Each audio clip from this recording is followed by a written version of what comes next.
आम्ही आता येऊन पोचलो आहे प्राचीन कोकण। तुम्ही इथे बघू शकताय बघा, आतमध्ये पार्किंग फ्री आहे आणि एंट्री फी 50 रुपये। तर इथे आम्ही गाडी पार्क केली आणि इथून आता आतमध्ये जाणार। हे मिळाले आम्हाला तिकीट, कॅमेऱ्याचे 50 रुपये आणि एंट्री फी 50 रुपये, असे 50-50 100 रुपये चार्जेस झाले। आणि आता एंट्रीला पोचलो आम्ही, आता आतमध्ये चाललोय।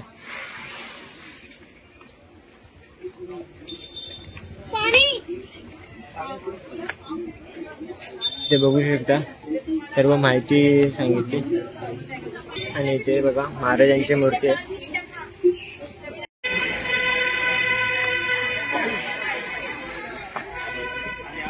Konkan tourism development and research centre ही आमची संस्था आहे आणि या ठिकाणी आम्ही पर्यटनातून रोजगार निर्मिती हा विषय घेऊन येथे काम करत आहोत। आपली संस्कृती ही निसर्गातून फुललेली आहे।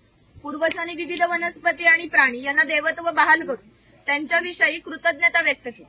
पूर्वी प्रत्येक गावात राखीव जंगलच, त्याला देवराई असे म्हणत, त्यातील वनस्पती किंवा प्राणी यांची हत्या केल्यास ते पाप समजले जाते। विविध धार्मिक ग्रंथांचा अभ्यास करून आम्ही इथे एक नक्षत्र बाग तयार केली। प्रत्येकाच्या जन्म नक्षत्रानुसार एक वृक्ष हा आराध्य वृक्ष म्हणून मानला जातो आणि त्याची पूजा अर्चा केल्यास त्या व्यक्तीला धन, सौख्य आणि आरोग्य प्राप्त होते। प्रत्येकाच्या जन्म नक्षत्रानुसार बाहेर आम्ही बोर्ड लावलाय, एक्झिट करताना तो बोर्ड तुम्ही बघू शकता। आपण कोकणी माणसं वड, पिंपळ यांना पवित्र मानतो, तसेच त्यांना दीर्घायुष्याची प्रतीक मानले। याला पिंपळपार या कारणाने म्हणतात कारण त्याच्या भोवती जो दगडी कट्टा बांधलेला आहे याला कोकणी भाषेमध्ये पार असे म्हणतात। हा पार सुमारे 400 वर्षापूर्वी बांधलेला। जेव्हा पार बांधला गेला तेव्हा इथे पिंपळाचे रोप लावण्यात आले, म्हणजेच हा पिंपळ सुद्धा 400 वर्षापूर्वीचा जुना आहे। हा शिलालेख आहे। या शिलालेखावरती लिहिलेली कविता कवी माधव यांनी 100 वर्षापूर्वी लिहिली। चिपळूण येथे झालेल्या पहिल्या कोकण मराठी साहित्य संमेलनामध्ये या कवितेला कोकणाची प्रातिनिधिक कविता म्हणून स्वीकारण्यात आली।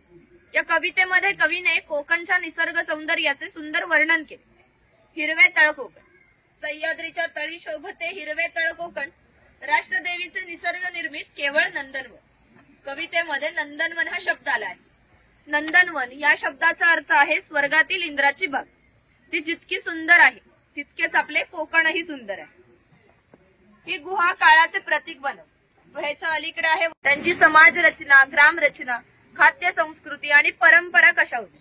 गुहेतून येताना वाकून घ्या।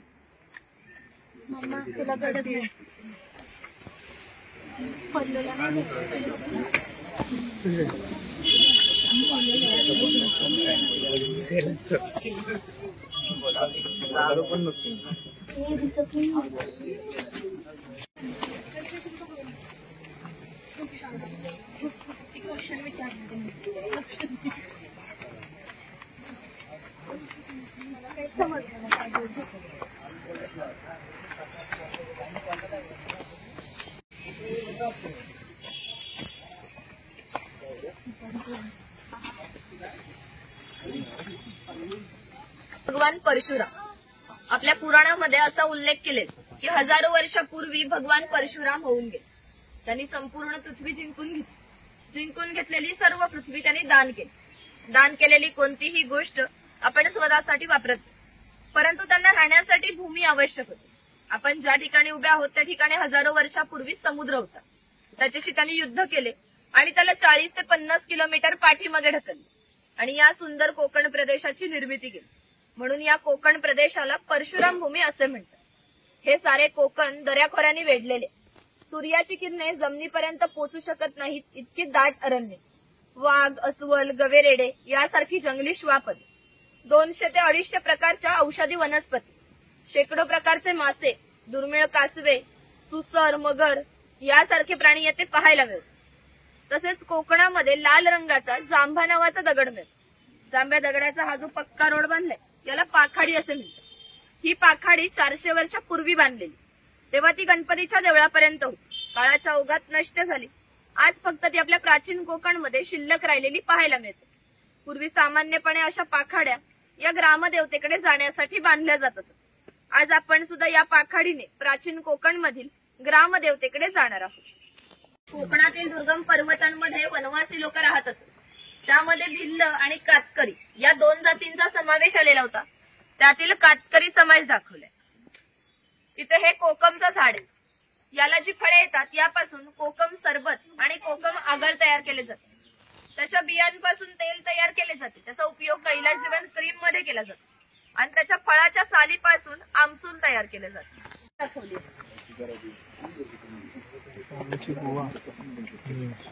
इथे समोर बघताय ती आहे वाघाची गुहा.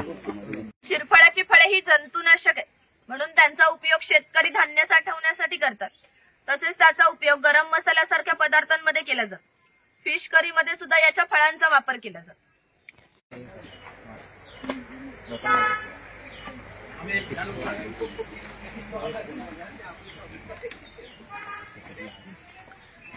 नामदेवतेचं मंदिर आहे. पूर्वी धार्मिक संस्था या गाव नियंत्रित करीत असत. गावातील गावकरी येथे एकत्र येतात. गावात जर 2 व्यक्तींची भांडणे झाली तर संपूर्ण गाव येथे एकत्र येऊन गाव प्रमुख त्यांच्या समोर न्यायदान करीत असतात. तसेच गावातील सार्वजनिक कामे जसे की आता पाखाड्या बांधणे, लाकडी साकव बांधणे अशी कामे कोणी कधी आणि कुठे करायची याविषयीचे निर्णय गावकरी येथे बसून घेतात. आणखी एक महत्वाचे वैशिष्ट्य म्हणजे जगभर अशी प्रथा आहे की प्रत्येक जाती धर्माचे लोक हे आपापल्या देवाकडे जातात आणि देवाचे दर्शन घेतात. आपण कोकणी माणसं सुद्धा वर्षभर देवळात जाऊन देवाचे दर्शन घेतो. पण इथे जेव्हा शिमग्याचा सण येतो तेव्हा हा देव या पालखीमध्ये बसवून प्रत्येकाच्या घरोघरी नेला जातो. म्हणजे कोकणी माणूस आणि देव यांचं नातं इतक्या जवळच आहे की आपल्या एकमेकांकडे येणं जाणं असतं. या देवीचं नाव वाघजाई आहे. आम्ही हे नाव जाणीवपूर्वक ठेवले कारण असं म्हणतात की ज्या निसर्गामध्ये वाघ आहे तो निसर्ग समृद्ध असतो. 500 वर्षापूर्वीचा निसर्ग सुद्धा असाच समृद्ध होता. त्याला आमच्या भावविश्वामध्ये दैवत्वाचं स्थान. आपण कोकणी माणसं वड, पिंपळ, साप यांची पूजा करतो म्हणजे आपण निसर्गपूजक माणसे आहोत. म्हणून देवीचं नाव सुद्धा प्रत्यक्ष निसर्गाशी संबंधित असंच ठेवलं आहे वाघजाई.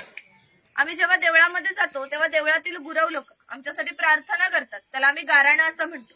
आपण तुमच्यासाठी सुद्धा ते गाराणं घालूया. हात जोडून उभे राहा आणि ते ऐका. महाकाली महासरस्वती प्रमुख पंचायतन बरामदेव महाराजा आज वया प्राचीन कोकण बघायला लांब लांबनं पर्यटक आलेले आहेत. तर आपली सगळी पोरा टोरा बाया माणसं म्हातारे कोतारे सगळं तुझ्या पायाशी दर्शन घ्यायला आलेलं आहे. तर कोणाची ढोपरा कोपरा दुखत असती, कोणाला डायबिटीस झालेला असेल, कोणाची बायपास झालेली असेल.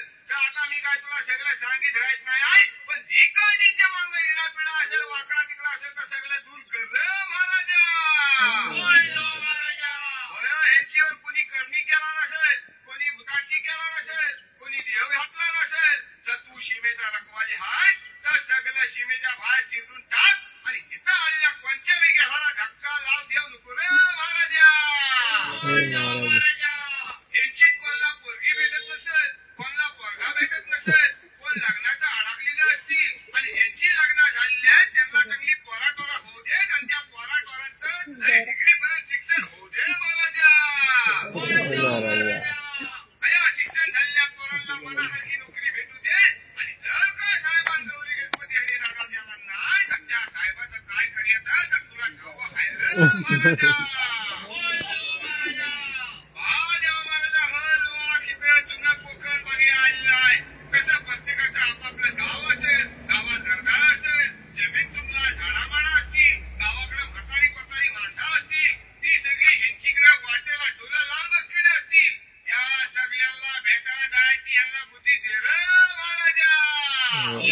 महाराजा. सगळ्यांच्या वतीने नारळ देऊन तुला गाळाला घालतावाय. नारळ नव्हतं तर सोन्याचा कोला मानून ही जी काय माणसं स्वतःच्या गाडीने आलेली असतील, कोण रेल्वेने आलेला असेल, कोण एसटीने आलेला असेल, त्या सगळ्यांना आपापल्या घरात सुखरूप पोचवलं महाराजा.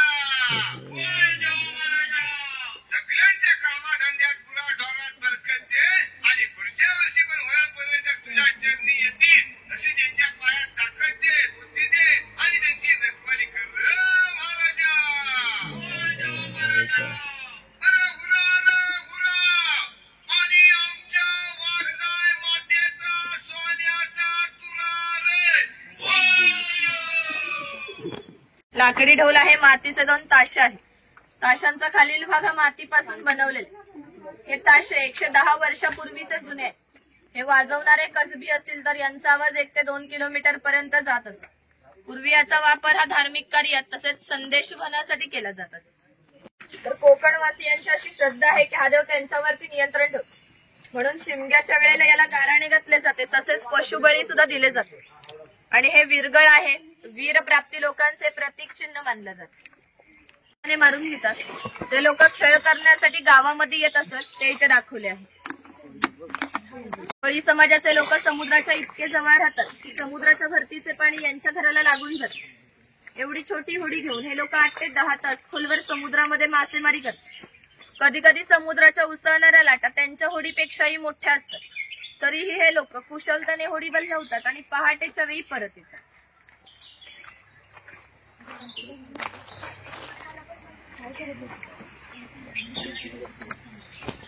पद्धती अस्तित्वात आहे, म्हणजे नाभिक, सुतार, चर्मकार, कासार हे लोकांच्या घरोघरी जाऊन सेवा पुरवत असतात. त्या बदल्यात त्यांना पैसे नव्हे तर केवळ धान्य मिळत असते. म्हणजे एका नाभिकाला एका कुटुंबातील पुरुषाचे साहित्यामध्ये आढळतं. असं म्हणतात की गावातील प्रत्येक गोष्ट ही नाभिकाला माहीत असते आणि नाभिकाला माहीत असलेली गोष्ट ही गावभर होते. आता तुम्ही आला ती गोष्ट ज्या अर्थी आमच्या नाभिकाला समजली त्या अर्थी ती आमच्या संपूर्ण गावाला समजली. आमचं सगळं गाव तुमच्या स्वागतासाठी उत्सुक आहे. प्रथेप्रमाणे आपण आधी खोतांच्या घरी जाऊ आणि मग गावामध्ये फेरफटका मारू. खोत आहे राजाच्या गावातील थेट प्रतिनिधी म्हणजे खोत. धार्मिक आणि राजकीय बाबतीत पहिला मान हा खोतांचा असतो.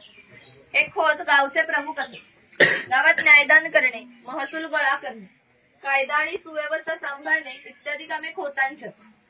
खोत लोक हे जमीनदार असत. सर्वसामान्यपणे सुखवस्तू असत. त्यांच्या बसण्याच्या लगबीवरूनच ते किती ऐशारामी जीवन जगायचे याची तुम्हाला कल्पना येईल. ही खोतांची बायको आहे. कोकणी स्त्रिया या सुंदरही होत्या आणि शूरही होत्या, परंतु त्यांना स्वातंत्र्य नव्हते. माझघराचा उंबरठा ही त्यांच्यासाठी मर्यादा होती. इथे खोतांची 2 मुले आहेत. ती आपला परंपरागत खेळ सोंगटा खेळत आहेत. हाच खेळ महाभारतामध्ये धर्मराज आणि दुर्योधन यांच्यामध्ये द्यूत या नावाने खेळला गेला.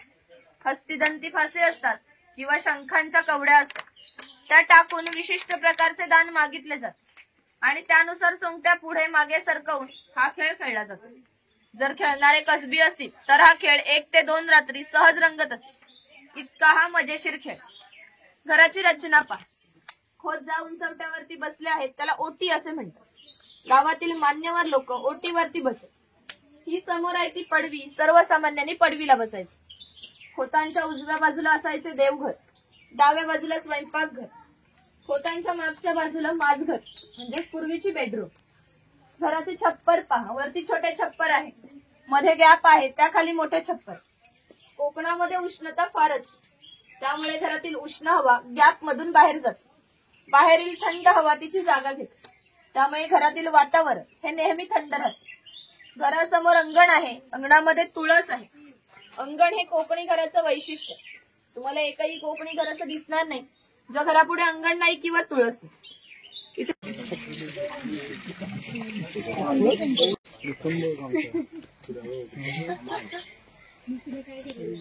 हा शेतकरी आहे. याचं गवताचं घर आणि याच्या अपुऱ्या कपड्यावर जाऊनच हा आमच्या गावातील एक महत्वाचा उत्पादक घटक होता. तो एकमेव धान्याचं उत्पादन करीत असे आणि गावातील 12 बलुतेदार, राजा, खोत यांना धान्य पुरवण्याचे महत्वाचे काम करीत असे. म्हणजे ग्रामीण अर्थव्यवस्थेचा पायाभूत घटक हा आमचा शेतकरी होता. पूर्वी त्याचं घर जसं असायचं अगदी तसं घर आम्ही ते उभारलं. ही समोर जी चूल दिसते हिला पिरसा म्हणतात.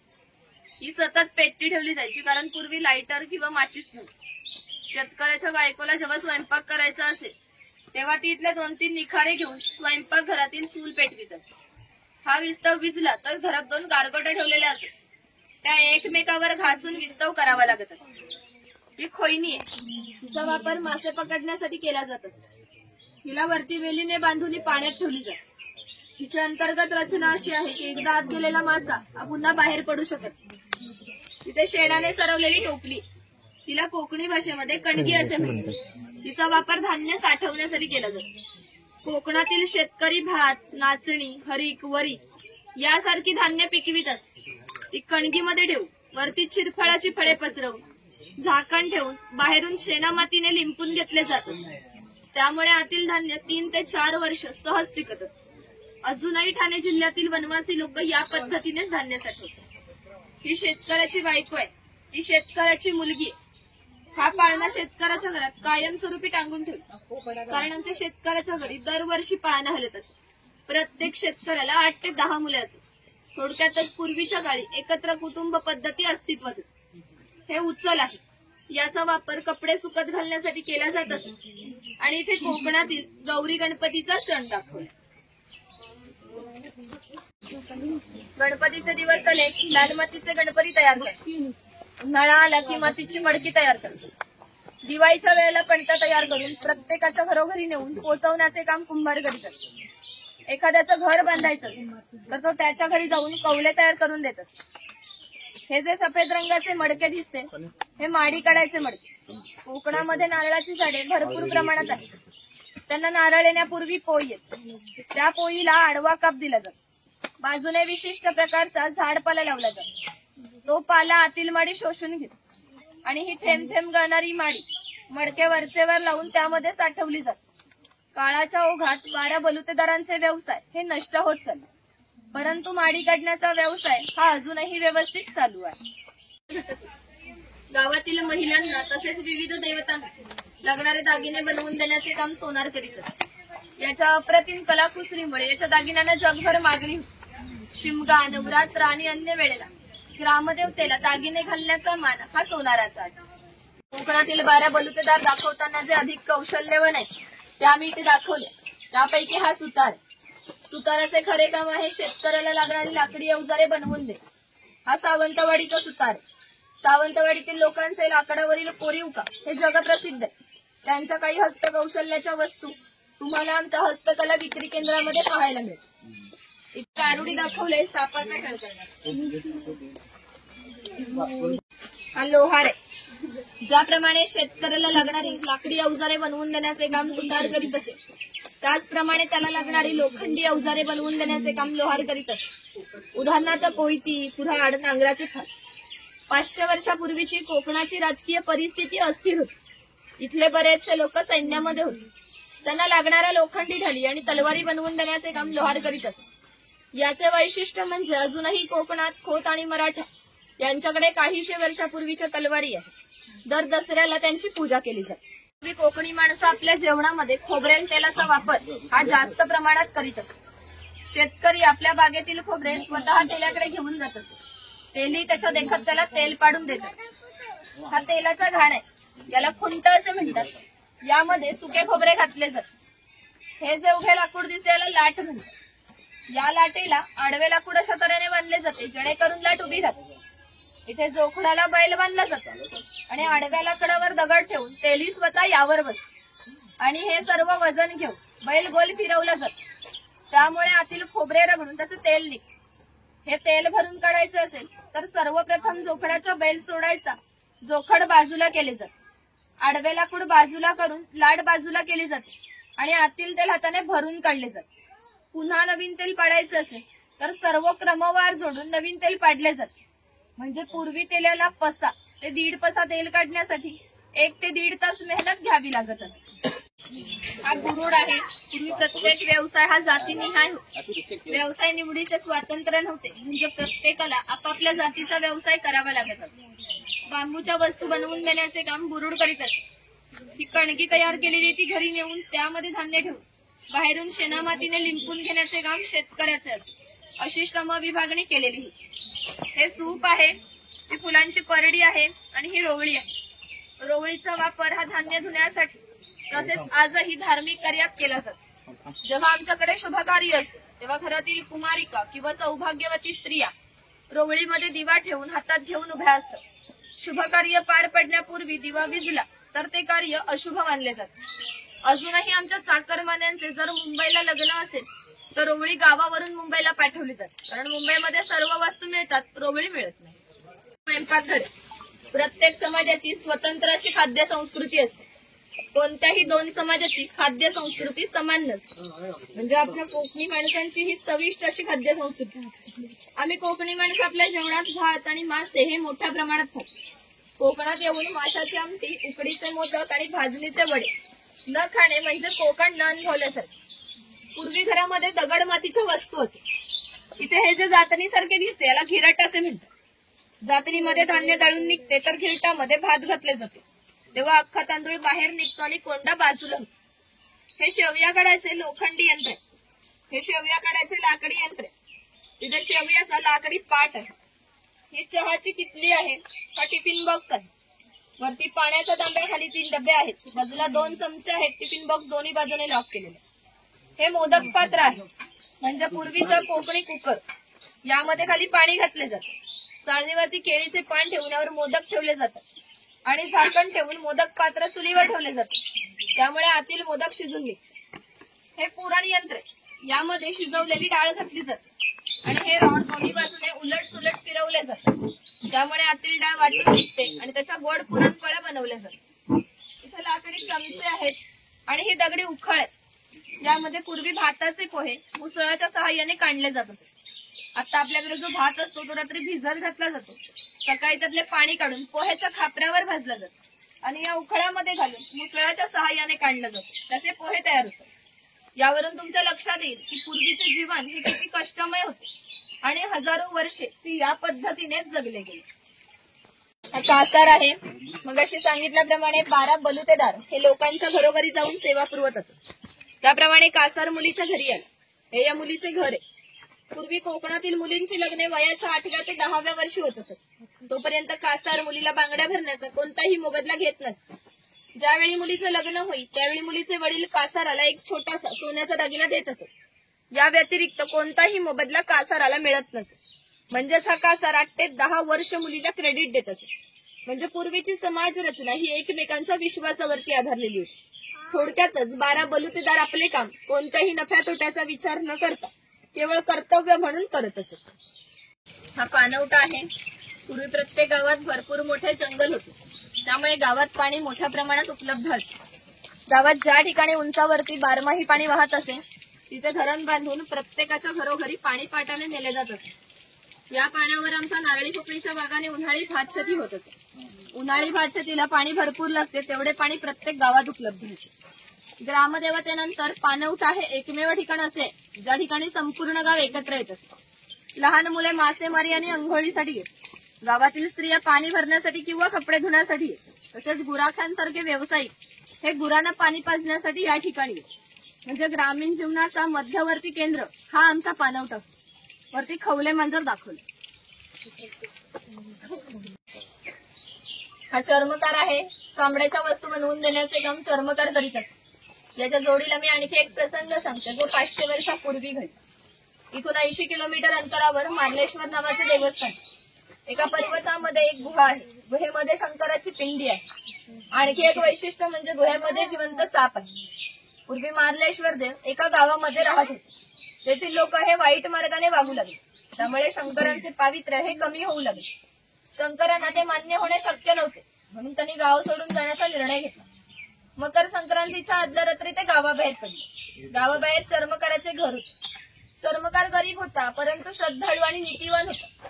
शंकरांनी कोणत्याही जातीपातीचा विचार न करता चर्मकाराला मशाल दाखवण्यासाठी विनंती केली. चर्मकाराने सुद्धा अतिथी देवोभव समजून मशाल दाखवण्यास सुरुवात केली. आज ज्या ठिकाणी मार्लेश्वर आहे त्या ठिकाणी जाऊन शंकरांनी आपले खरे रूप प्रगट केले आणि चर्मकाराला दर्शन दिले आणि त्याला सांगितले की यापुढे मी याच ठिकाणी राहणार. या गोष्टीला जवळजवळ 500 वर्ष होऊन गेली. परंतु दरवर्षी मकर संक्रांतीच्या आदल्या रात्री शंकरांची त्यांच्या मूळ गावातून पालखी निघते. तिला मशाल दाखवण्याचे काम चर्मकाराचा आजचा वंशज करतो. म्हणजे मार्लेश्वर हे असे देवस्थान आहे जिथे कोणत्याही प्रकारचा जातीभेद मानला जात नाही. लाल रंगाच्या खोडापासून कात तयार केला जातो. जो पानामध्ये खातात ना लाल रंगाचा कात. खैराचे झाड तोडले जाते. त्याच्यातील भागांचे छोटे तुकडे केले जातात. ते तुकडे पहिल्या 4 मडक्यामध्ये पाण्यासोबत उकळवले जातात. जो लाल रंगाचा पाक तयार होतो तो 5व्या मडक्यामध्ये पुन्हा विशिष्ट तापमानामध्ये उकळवला जातो. तो पाक सावलीमध्ये सुकत घालून त्याच्या छोट्या वड्या पाडल्या जातात. कात तयार होण्याच्या प्रक्रियेला 3 ते 4 महिने लागतात. बघितलं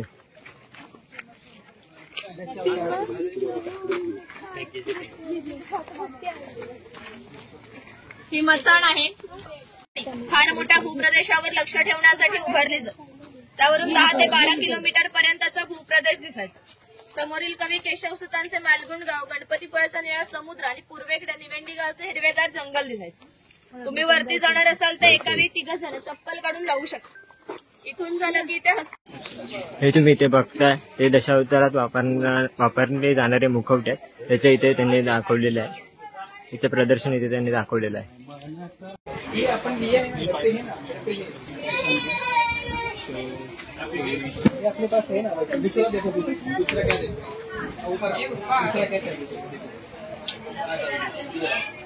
आणि तुम्ही समोर बघताय ते जयगड किल्ल्याची प्रतिकृती इथे दाखवली आहे. हे बघा जयगड.